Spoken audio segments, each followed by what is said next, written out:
Alrighty, we're back on the 77. Uh, yeah, we're going through the fuel system. Carburetor is not metering any kind of fuel whatsoever. So, yeah, without further ado, let's go ahead. Let's get started. I'll explain after the introduction.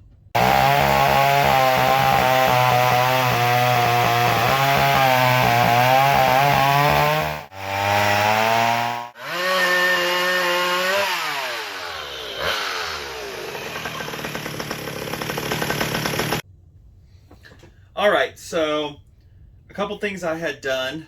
I put a different pump inside of it. I can't remember if I showed that to you guys. The pump I put inside of it is made for 50cc to 200cc engines, and this one being 120 is it should not be overfueling it whatsoever if the metering system's correct. Now, one thing I had done was I put a shutoff valve on it. It would just instantly flood. It would pull all the fuel into it here. So I rigged this up, and it worked. I mean, but we're talking you were barely cracked open for it to meter and everything. Even then, it would try to flood. I mean, you just, and that was it. And it would just, there was no metering whatsoever that could happen. So the carburetor is not doing its job somewhere. You can blow straight through the carburetor. So the lever and ball valve setup are not working on my metering. So I don't know if I had done something, got something out of order, what it is. I couldn't tell you. Yeah, I might have during the assembly process goobed up or whatever.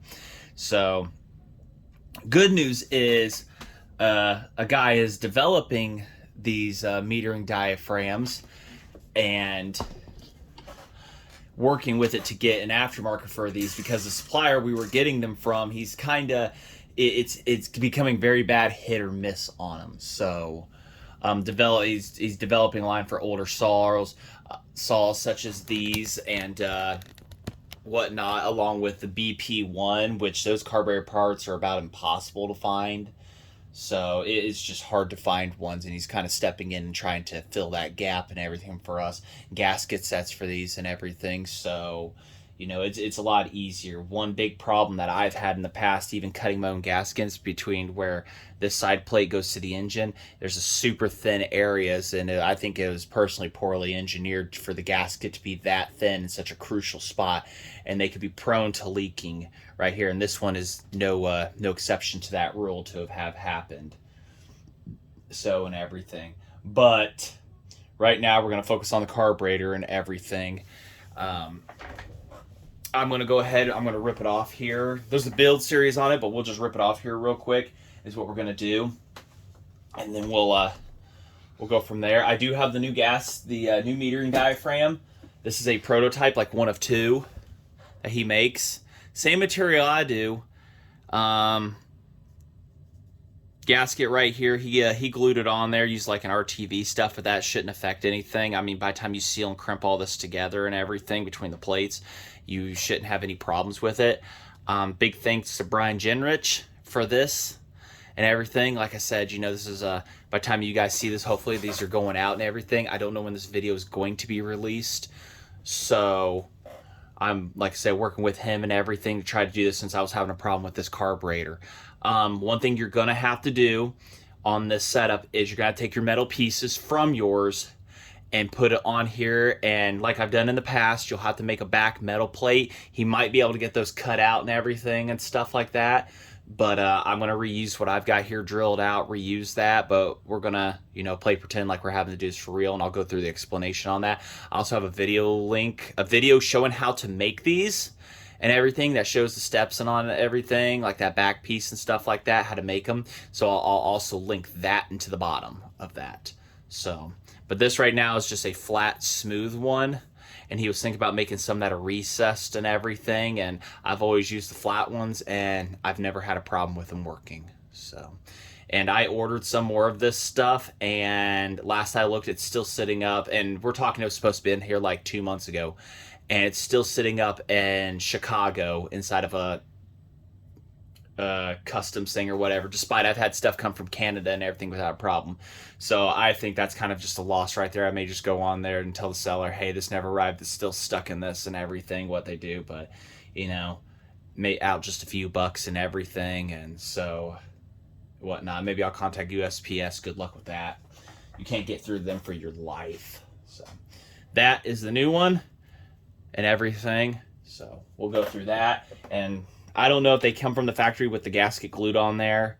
So, and I've got the manual around here somewhere for it, and we'll go ahead and take a look at that and everything too. So, all right, I'm gonna pull this carburetor off here real quick. It's just a screw right here, and then that just pushes tension to keep it against the body, and there's another one right over here. And that just confirms holds it to the body, while this one, then you do a finish tight down or whatever.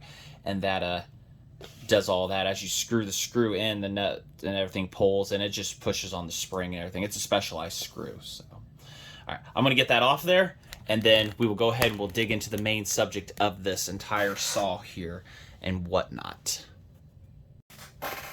Now, one thing you will notice with these carburetors is there is no linkage on them at all. There's no butterflies, no nothing.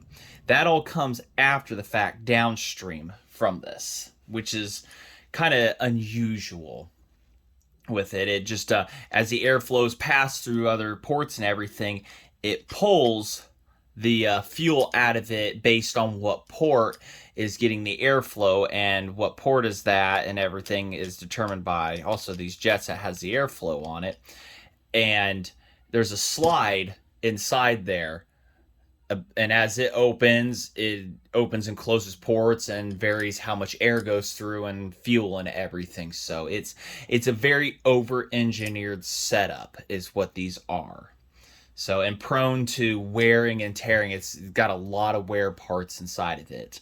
So another one of those, hopefully, that can be made on the saw market and stuff. Plus the bodies are integrated into the system and whatnot, and they can corrode and cause problems. So it's definitely good when they worked, but after all these years, made since the 50s, made back in the 50s, you know, it's definitely different. So shine a little light on the problem here. I think I already see my problem. You guys see it? I just noticed this. You see that, don't you? This is how it's supposed to sit in there. But you notice what side the gasket's on, and that's a problem. Might be just an easy fix, but we're still going to use Brian's. So.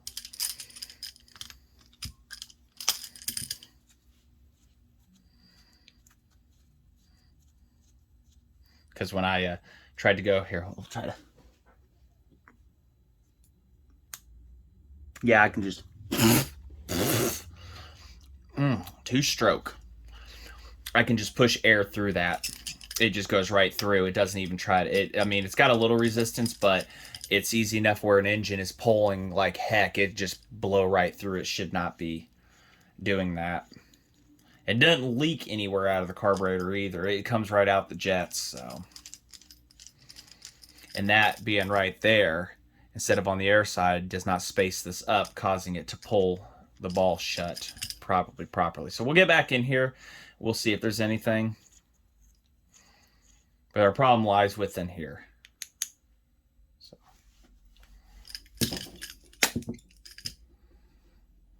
Another thing, fuel is not supposed to be on this side. So we've got a little leaky leak. But yeah, the gasket's not supposed to be on this side. So we've got a leak somewhere because fuel is not supposed to be here. This is supposed to be an air chamber. So the question is, where did the leak come from?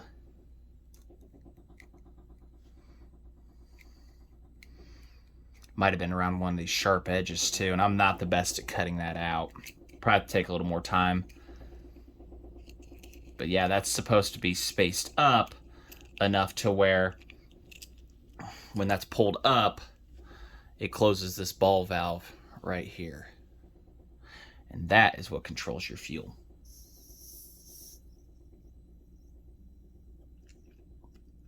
It's still not quite sealing off it at right there on the ball valve. But I notice how this side is completely dry while this side is wet. So kind of wonder what's going on here. I mean, it's wet with oil and, yeah, gasoline.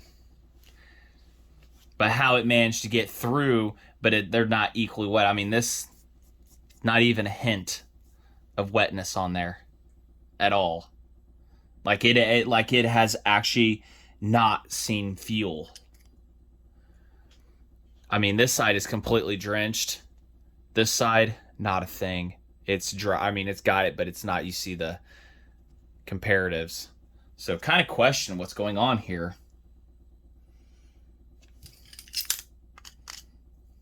Don't want to lose that ball valve. Yeah. Oh, yeah. It's kind of dirty right there. I'm going to have to get something in there and clean that out better. But yeah, if that doesn't seal off, then that's your metering valve right there. And just goes right through. So I'll look in the light here, see if I can find a pinhole or something, but I don't know. I don't see any pinholes or something like that. So there's mine. They've been proven to work. It might be a sharp edge.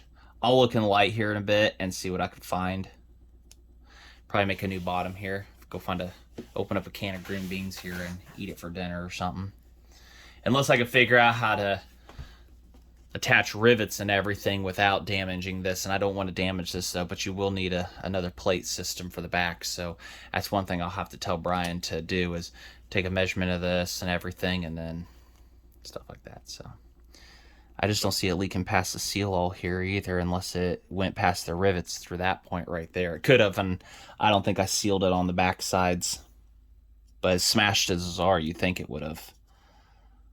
I don't know. So, all right, we'll go ahead and I'll get the little things cleaned up in here and whatnot, recheck this whole thing, and then we'll go from there. Found something in the arsenal. Brass brush, take the drill.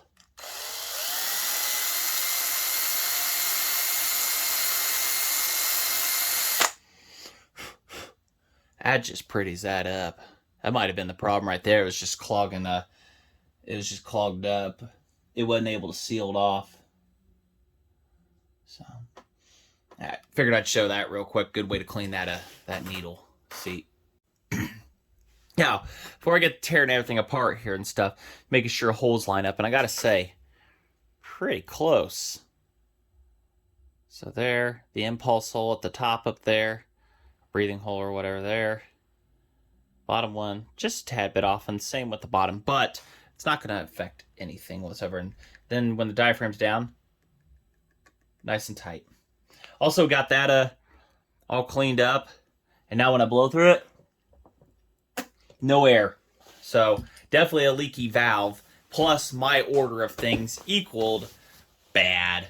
But like I say, we're gonna venture on here. We're gonna go ahead and I'm gonna get these undone from this setup, and then I'm gonna kind of take a look and see where anything was. I marked the top black dot, so I know what the top is, and I can orientate things and see on the diaphragm if anywhere there's a hole. I'm going to go ahead and it might have just leaked right past the rivets here, though. But like I say, it's just weird how this side isn't as oily versus this side was caked in it. But it might have been just washed with gas better versus this side not. So, anyways, and then next time I go to rivet this down or whatever, I mean, like I said, I did that real good, but it's fluid. It'll find any spot to leak through. So when I go to put this down and everything for the holes, I'm going to seal both sides and everything through the rivets and stuff to ensure it does not leak. And I think that was one mistake I made on this one versus the other ones. I seal both sides of it to help stick. So just little things. It's whatever. So, all right, let me get stuff set up here. I'll get these drilled out and I'll bring you back when we're doing stuff. Getting it back. All right, fought with that to get it off. Reorientated the position on everything. So as you'll note, how this little piece sits on here, all right, how it's angled and everything and whatnot. So we're gonna have to take that into consideration here on things. All right, so that's how it's gonna have to sit backwards on that. So we're gonna note that for a little later. Now, there's days that a man could just want to kick his own ass. And I noticed I messed up again. Probably why this thing sucked fuel through the rivets, because the amount of vacuum this thing pulls. As you will note, the hole, all right, the hole, the lack of a hole. You can see where it was trying to pull through, and that didn't happen. The gasket, I didn't put the hole. So that probably also contributed to a few things and everything. So that definitely didn't help. Now, I'm thinking to myself, what if we actually just went off on a limb instead of a guy having to go and engineer this back part here to rivet it on? What if we trusted the seal all? Because it is a, rubber adhesive kind of thing, contact adhesive, and it works really good with these kinds of things.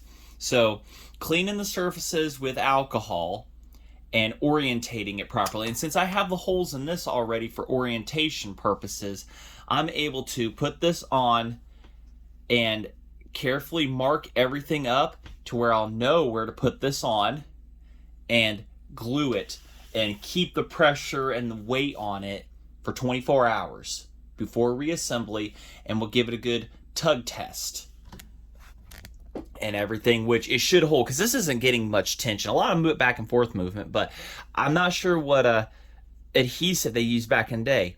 And this has like a rubber on it from where I peeled off on the other, so rubber to rubber, theoretically with the glue, it's gonna hold in theory. So we're gonna go ahead and do the glue technique first to eliminate any possibility of issues of at least leaking like I just had when we popped that out, which I was surprised to see. But like I say, kick myself in my own ass and everything for that. Maybe I wasn't drinking a beer during this whole process and everything, or like I said, my rushing that I kind of tend to do when it comes towards the end of something. Just something simple you can overlook and causes this problem. So I'm going to go ahead and I'm going to clean these off. I'm going to straighten this back out because I had to, if you can find brass rivets, I highly suggest brass rivets. The steel ones work because I never planned on getting back into here again, and took a little bit of time to drill them out and, slightly bent that, but I can rebend that into shape without a problem. So we'll go ahead and I'll get that fixed, and we're going to try the gluing and praying method. Alrighty. So just a simple eyeglass cleaner, because I wear glasses on this and everything. Got stuff straightened out halfway here, sort of, kind of. There we go. That's it. It's flat. Alright. So clean that up with a little bit of a eyeglass cleaner cloth. If you have glasses and have these, bonus. I'll put that on our sanitized clean surface. I'm going to clean this up real good here to try to eliminate any oils that might affect the adhesiveness. There we go. Dry. Alright, so my hands are clean-ish. So first we're going to go ahead, take our awesome Milwaukee Inkzol. Nobody sponsors me. If you want to, let me know. Alright, orientation per the manual. Well, first off, actually, oh man, I gotta clean the backside of that too. So get all oil off of it here. It's our reference here. Line these up real good, and so that you guys can partially see over my shoulder.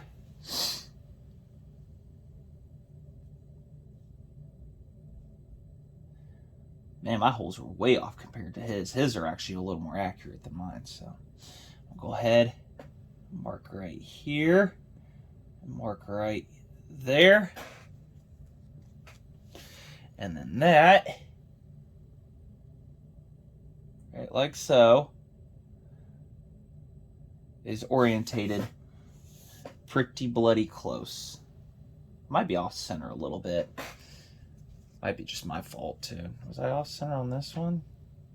Yeah, it was. So to center things up slightly, we're going to go ahead and move that over just a smidge, and that looks pretty centered there. So that's going to be our new, we'll mark up here, mark here, here, and there.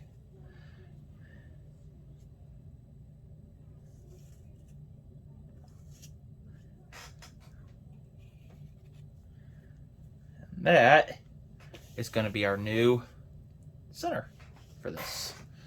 So, all right, I'm going to figure out a weight system, how to hold this down, find the cap to this marker, how I plan to do this, because once I put the glue on, the seal oil kind of has a tendency to bubble up slightly, and a little's going to go a long ways, and it cures very quickly. So got to get some weights. I'll probably use some hammers to hold it down in the surface, like pull the towel back, put it down there, and then we're going to have to do a kind of 24-hour, I'm going to let it sit, you know, cure thing, and then we'll be back to do that. But I'll have you here for the gluing process.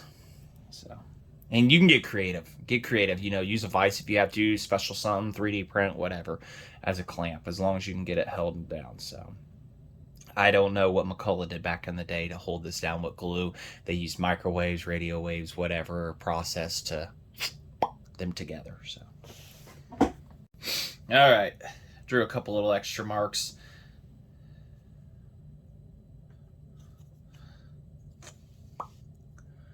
Just a little bit. Of course, you always get a bubble.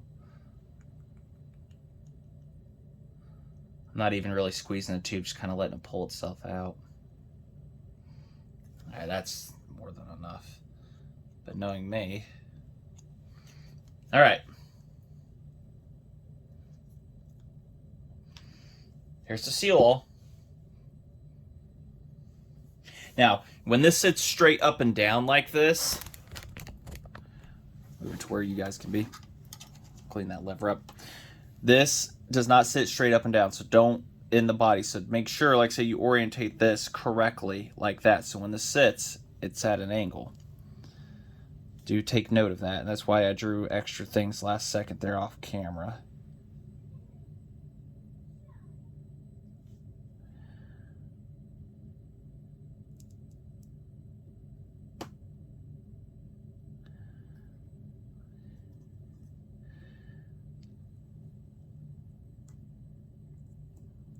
Actually takes quite a bit more pressure than you'd think to really get that to want to sit, so it gets a good contact.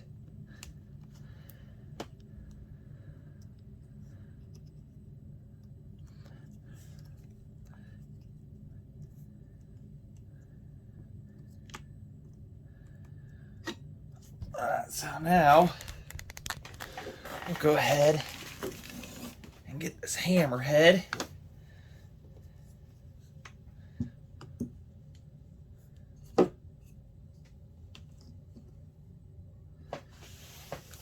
And now we've got the process of sitting, well, probably till tomorrow morning. 24 hours might be a bit of a stretch. 12 hours. Let's see what the instructions say. Don't put in your eyes or your nose. Okay, that's good. Allow to cure 1 to 2 minutes before mating surface. Full cure in 2 to 6 hours. Tomorrow we will be back to get this back together and hopefully get this problem solved. All right, it's a couple days later. I couldn't get to it the day after, so let's go ahead and see how everything looks here. And looks pretty good. It's nice and flat on this side, like it adhered real nicely and evenly. So yeah, it's not wanting to peel off or anything like that or stuff, so we'll go ahead and give it a shot. Looks like I didn't get it centered on there good, but it should work. If not, I could probably try to peel it off, but we'll see how well the seal all works. I'm pretty sure there's better methods to hook this on there, but this does very little flexing and moving.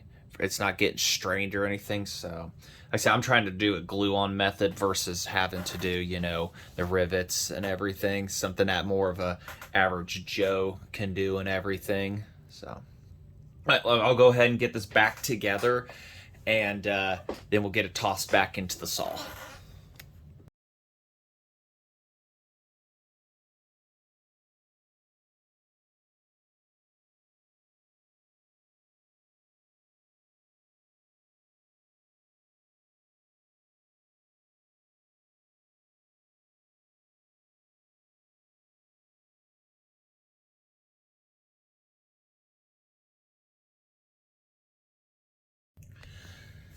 That's always fun to put back in. So, installed. I also seal the primer button here. It doesn't work at the moment. Guys have said they've rebuilt them, but they don't specify part numbers or where they got anything. They just said they've done it. So it's kind of difficult to have an exact on any of that and everything. So I'm going to have to get one, disassemble it, and mess around for a while at the hardware store, see what rubber components fit inside of it to make them work again. But they are rebuildable, the ones with the knurl style. But like I say, I've never actually come across rebuild kits and stuff like that for them. When they work great. But this one, whenever you pushed it, it would leak into the crankcase. But also, after this was running and stuff, it would try to leak and everything. So I just put a bunch of seal all around it and then pushed it in and out and everything. The seal all will seal it, but it's not like concrete, so it can be taken off over time and everything. I know the oiler on this one, even though I've taken it apart, it doesn't want to work well. So there's an O-ring inside there that needs replaced, and I've got O-rings outside. That was part of last time or whatever. I don't know if I showed that or not. So now I got to find an ignition module for it. I'll probably just steal one off of one outside real quick, and let's go ahead and we can see if this runs. If it still leaks, I don't know what to do on it. I mean, I've gone through the carb again. Did that off camera and everything, went through, cleaned everything carefully and stuff and whatnot and everything. So hopefully it'll be able to, all I want to do is just run and make like a few cuts a year. That's the biggest goal for this saw right here. So also this starter, I got to get a new handle. I've got handles outside I need to attach on, but it's a steel cable. So you got to kind of have gloves to start this with. And this one likes to slip. When the saw starts warming up and everything, it starts slipping and everything. And it's a 325 one, but from what I've seen, they all look the same and everything, so I don't know. So, little clutch, not clutch slip, but this has a recoil anti-kickback in it, and it's activating really easily in it. So the gearbox doesn't leak any fluid, doesn't leak anything, so it still has all of its oil in it from day one of putting in and whatnot. So JB Weld held up great. Gasket too. Never had to take it apart. So, all right, let's go ahead and see if we can do a test fire on this thing. It is pretty warm outside, and one thing I just never understood is how the other saws, how their carburetors, they had shut-off valves on them, but the 77 for some reason did not. I never understood that, and I don't know. Unless they just figured it was just let it leak everywhere, if it did or what. So all right, let's go ahead and let's go get her started up, or hope that it'll run decently.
Alrighty, well, it does run better with Brian's diaphragm, but there is something wrong with the carb itself to where it is not wanting to properly meter out fuel, whether it's the actual ball valve seat that is wore out that I didn't see, but that's where all the metering happens, and I'm thinking that might be the problem here. So before I was able to push a lot more air through it on my own with mine, and then afterwards it doesn't have near as much. You can actually open up the needle valve that I'd made over here, the on and off valve, a lot more. This leaking does not affect its performance at all because it's not even tied into the system. So leaking again, go figure. I'm just gonna make a gasket to where it doesn't able to even have gas come to the outside world anymore through it. So, but like I say, Brian's meter and diaphragm is successful in my eyes. It does work. It's made the same material I do. It's carved out, cut out a lot better with precision knives and computer programming. So hopefully here in the future, you will be able to purchase these off of him. By the time this video is released, hopefully be able to get them off of him or somebody else he is also working with on them. And we were just experimenting with ways to mount the metal part to it, but also see if it'll run and it'll work. And as I can see, it definitely works, but the carburetor on this has just seen better days. Also, I did diagnose that I had a bad spark plug. It was pretty intermittent, stuck one out of another salt into it and have excellent ignition and stuff. So there's still little kinks on this one, but this old girl did her work back in the day, so I don't know if I'll ever cut with her or if we do anything much more with her. Then she's just once, maybe twice a year fire up kind of saw, and enjoy her for what she is, I guess. She's not in a scrapyard somewhere. So all right, just want to say thanks for watching. Subscribe to Indiana Doug on YouTube for more chainsaw action. There's Jeremy Bell also for him, lots of McCulloch action there. Check out my Instagram, and I'll put Brian's info down at the bottom when he says it's okay to make these available and everything. His email will be down there, and also I'll put Indiana Doug's, I'll put Jeremy's down there too. And as I'm making this video, Jeremy just had his he had his daughter yesterday, so you know, this tells you how far ahead I am on the video and everything. But like I say, congratulations to Jeremy and Alyssa. So just want to say thanks again for watching, and have a good one.